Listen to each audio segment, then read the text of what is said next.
It's about 5:40 p.m. Pacific time on Wednesday, April 2nd, and I just saw a headline in Politico that I wanna share with you because, I'll tell you the because in a minute. Let me just read the headline real quick. Senate Republicans buck Trump, join Dems in rejecting Canada tariffs. My computer's far enough away that I got to put my glasses back on to read it. Okay. The Republican-led Senate has delivered a rare rebuke of President Donald Trump and his signature trade agenda. Senators voted 51-48 on Wednesday to reject the national emergency Trump declared earlier this year to justify his plan to slap 25% tariffs on Canada. The vote took place just hours after Trump delivered remarks from the White House, rolling out his latest plan to slap new tariffs on a wide range of products and basically everywhere, including uninhabited islands.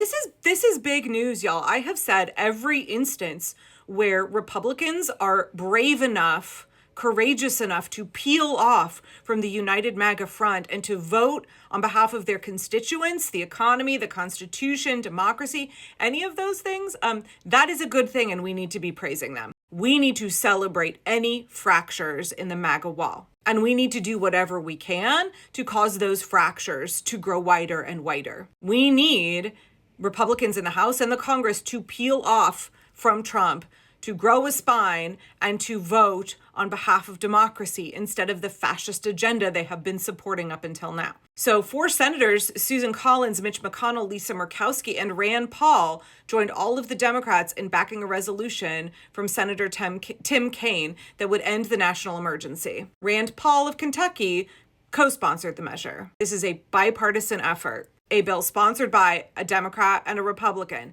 passed with Democratic and Republican approval. Please understand this does not mean that the emergency declaration and the tariffs will end, because simpering little Christo-fascist Mike Johnson has already moved to prevent a floor vote in the House. This is doubly important because Trump publicly pressured GOP lawmakers to vote against this Democratic resolution, going as far as to call Collins, Murkowsky, McConnell, and Paul and demand that they get on the Republican bandwagon. Even with direct pressure from Trump, they were like, no. Susan Collins, who's from Maine, previously had expressed concerns about the ramifications of Trump's Canada tariffs for her home state, whose economy, whose core industries are lobstering, pulp and paper, potatoes and blueberries, will be severely harmed in a trade war with Canada. Yeah, it's like Trump's tariff plan is horrible for every American community. It is harmful to every working class person. And also, we're finding out the super wealthy too, but I'll get to that in another video. This is bad for everybody. Everybody in America, everybody around the world, no matter what your socioeconomic class is.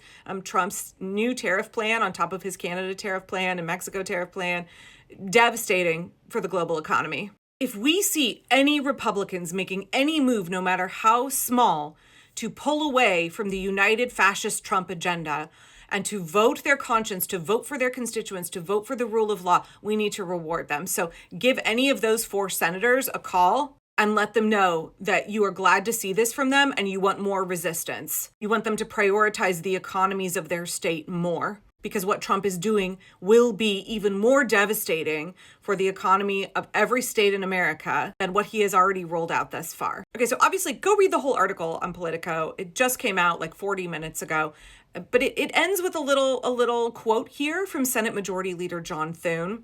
As you know, I've got my issues, says Senate Majority Leader John Thune, Republican of South Dakota. I represent a state that is very dependent upon exports. This is him being interviewed after Trump's horrific tariff plan that he announced today. There's always a consideration for me. First and foremost, there's a home state interest there, but I do appreciate the president's focus on making sure we're getting better deals. How are we getting better deals? And giving business an incentive to do business here in the United States. Yeah, if John Thune is your senator, you might let him know he is doing fuck all to make sure that he protects the home state interest of South Dakotans. And it doesn't incentivize, but businesses are going to go out of business because of this tariff plan. American businesses are about to be crippled. We're about to go into a recession and probably, according to a lot of economists, a depression. Trump is not making anybody better deals. He's wrecking the global economy. Anyway, call your reps. Let them know what you think about this, especially if your senators are any of the Republicans who voted for this.